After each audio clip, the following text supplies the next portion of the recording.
Hello বন্ধুরা, এবারে আমরা ক্লাস 7-এ কোষে দেখি 1.2 এর 8-এর অঙ্কটা করছি। দেখো কি বলছে। রোজিনা একদিনে 90টা অঙ্ক কষেছে। শেফালি ওই সময় মানে ওই একদিনে 65টি অঙ্ক কষেছে। ওই সময়ে রোজিনা শেফালির থেকে শতকরা কত বেশি অঙ্ক কষেছে? দেখি একটা উত্তর। আরেকটা উত্তর বলছে যে শেফালি ওই সময়ে রোজিনার থেকে শতকরা কত কম অঙ্ক হিসেব করি। প্রথমে দেখো, রোজিনা করেছে 90টা, শেফালি করেছে 65টা। তাহলে রোজিনা কত বেশি করেছে?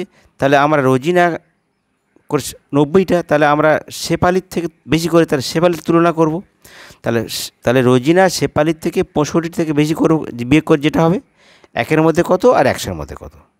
আবার যখন শেফালি ওই সময় রোজিনাতে কত কম কষেছে, তখন আমরা দেখব রোজিনা থেকে। রোজিনা 90টা, শেফালি 65টা। তাহলে রোজিনার থেকে শেফালি কম কষেছে, বিয়োগ করে যেটা হবে সেটা 1-এর মধ্যে কত হবে, 90-এর মধ্যে কম কত, 1-এর মধ্যে কত আর 100-এর মধ্যে কত। এভাবে অঙ্কটা আমরা করব। দেখো প্রথমে 8-এরটা দেখো বলছে।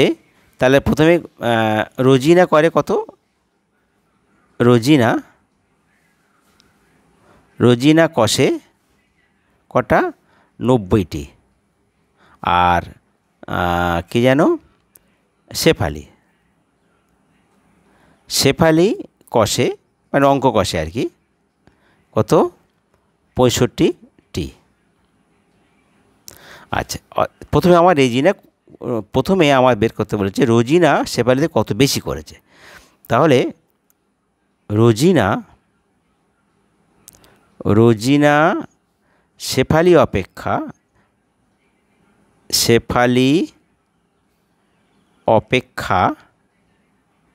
বেশি কষে কটা না? 90 বিয়োগ 65 এতটি। কত হবে? 5 × 10, 5 × 10, হাতে 1, 1 × 6 7, 7 8 9 2, 25টি। তাহলে দেখো শেফালি রোজিনা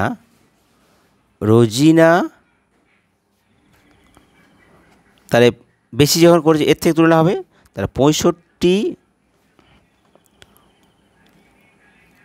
থেকে বেশি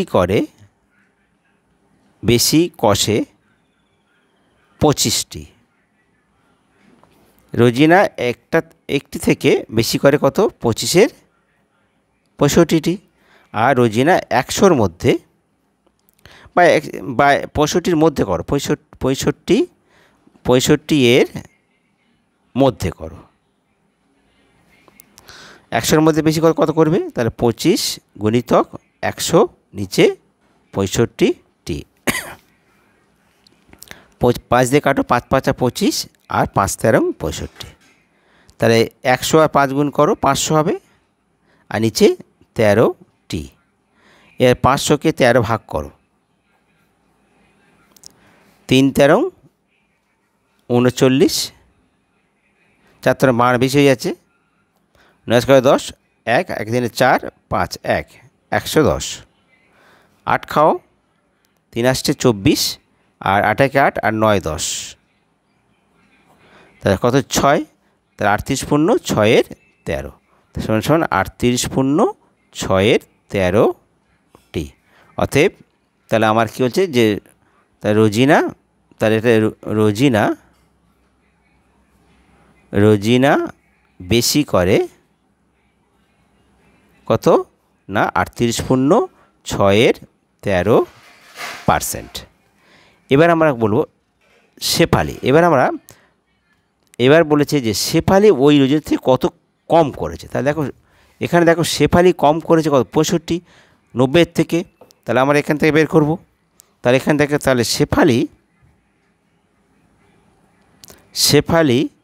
কম কষে, তাহলে সেই একই, সেই 90 বিয়োগ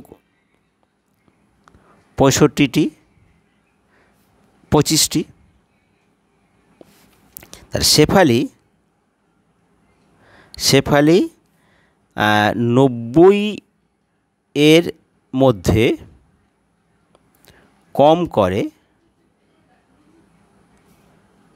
25টি, আর শেফালি 1-এর মধ্যে বেশি কম করে কত?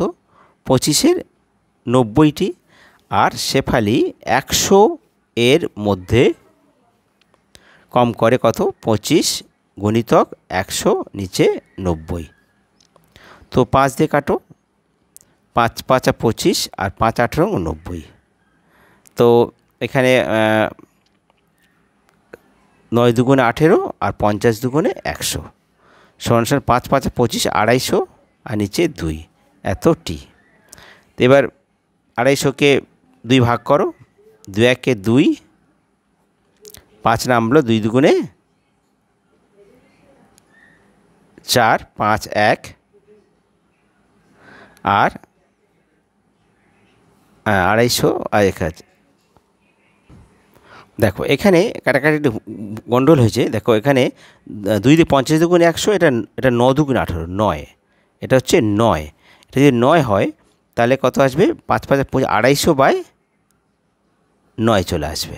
ঠিক আছে, তাহলে কত হলো? 250কে 9 দিয়ে ভাগ হবে, 9 দুগুণে 18, 3 লং 27, তাহলে কত আসবে? 9 দুগুণে 18। 18 যদি হয়, 8 কত? 15, আর 7 দিয়ে 15 হাতে 1 1 2 মিলে যাচ্ছে 70, আর কত আসবে? 7 লং 63, 8 লং বাদ, 7 লং 63, 3 3 কত? 10, 7 দিয়ে 10, তাহলে 27 পূর্ণ 7-এর 9 সমান সমান 27 পূর্ণ 7-এর 9টি। অতএব শেফালি, উত্তর লিখবে, অতএব শেফালি কম করে কত? না 27 পূর্ণ 7-এর 9%। এটা হচ্ছে আমাদের উত্তর। এই একটা উত্তর, আর আরেকটা বেরিয়েছে 38 পূর্ণ 6-এর 13, এই দুটো উত্তর। ঠিক আছে। হ্যালো বন্ধুরা, এবার দেখো আমরা 9-এরটা করছি। দেখো বলছে যে, দেখো কি বলছে না, সুভাষবাবু তার মাসিক আয়ের 66 পূর্ণ 2-3% খরচ করেন। মানে তার মাসিক আয় যদি 100 টাকা ধরি, তার মধ্যে 66 পূর্ণ 2-3টা খরচ করছে। তিনি যদি মাসে 3250 টাকা খরচ করেন, তবে তার মাসিক আয় কত হিসাব করি। তাহলে আমি ধরে নিচ্ছি মাসিক আয় 100 টাকা, তো 100 টাকার মধ্যে খরচ করি এত টাকা। তাহলে প্রথমে লিখবো এত টাকা খরচ করে, উল্টে লিখবো এত টাকা খরচ করে যখন মাসিক আয় 100 টাকা, একটা খরচ কত, আর এত টাকা খরচ করেন তখন মাসিক আয় কত। আগে এটা দশমিক, এটাকে ভেঙে ফেলে আগে। দেখো 9টা প্রথমে, তাহলে মাসিক আয় 66 পূর্ণ 2-3%, তার মানে কত? 3 ছক 18 আর 3 ছক 18, 1 19-এর 9 হাতে 1 যোগ 2 নিচে 3%। তাহলে 8 1 9 10 হাতে 1 1 9 10 আর 1 2, তাহলে 203%। এইটা তার মাসিক আয় নয়, এটা মাসিক খরচ, খরচ। আচ্ছা, তাহলে এই কথার অর্থ হলো, অতএব 100 টাকা আয় হলে খরচ কত? 203 টাকা। এই কথার অর্থ তাই। এবার এইটা আমরা ঘুরিয়ে লিখব। অতএব যে 203 টাকা খরচ হয় যখন আয় সমান সমান 100 টাকা। যেহেতু আমাদের আয় বের করতে হবে, 1 টাকা খরচ হয় যখন আয় সমান সমান 100 নিচে এই 203, এটা মেন ভাগের লাইন টাকা। এইবারে কত বলেছে? 3250 টাকা খরচ করে, তাহলে 3250 টাকা খরচ হয় যখন আয় হবে কত, আগে এটা উল্টে দিই যেহেতু ব্যস্তানুপাত হবে, তাহলে 100 গুণিতক ওপরে 3 নিচে 200, আর এই 3250টা গুণ হবে 3250 টাকা। আচ্ছা, সমান সমান কাটাকাটি করো, তাহলে এখানে দেখো একটা শূন্য কেটে গেল, একটা শূন্য কেটে গেল, এখানে 2 আছে, 2 দিয়ে 5 দুগুণে 10, তাহলে উপরে কী রইল 5 গুণিতক 3 গুণিতক 325 এত টাকা। তাহলে 3 5 15 গুণিতক 325 টাকা। তা 325কে 15 দিয়ে গুণ করো, 5 5 25, 5 দুগুণে 10, 11 12 হাতে 1, 3 5 15 1 16 6 হাতে 1, আর 5 2 3, 5 5 6 7, 6 2 8, 3 1 4, তাহলে 4875 টাকা। তাহলে এইটা হচ্ছে আজ মাসিক আয়। অতএব সুহাস বাবুর মাসিক আয় সমান সমান 4875 টাকা। এইটা হচ্ছে আমাদের উত্তর। ঠিক আছে, এবার দেখো আমরা 10-এর অঙ্কটা করছি। দেখো 10-এর অঙ্কটা কী বলছে, দেখো নিচের মোট ঘরগুলির 10% লাল রং আর 40% ঘরে হলুদ রং দিয়ে। তাহলে দেখো 10% ঘরে মানে আগে ঘরটা মোট গণে নেবো। দেখো 1 2 3 4 5 আর 1 2 3 4 4 5 আর মোট 20টা ঘর আছে। তা 20টা ঘরের মধ্যে 10% আমরা লাল রং আর 40% হলুদ রং। তো আমি এখানে রং দিচ্ছি না, আমি ঘরে লাল রং যা রেড লিখছি ঘরটাতে কটা ঘরে, আর হলুদ রং লিখছি আমরা ইয়েলো, ওয়াই দিয়ে চিহ্ন করছি। দেখো প্রথমে দেখো অঙ্কটা দেখো কী বলছে, যে লাল রং, প্রথমে লাল রং, তাহলে লাল রং আচ্ছা প্রথমে আর মোট ঘর লিখি, মোট ঘর কত হচ্ছে 1 2 3 4 5 4 5 20, 20টি। তাহলে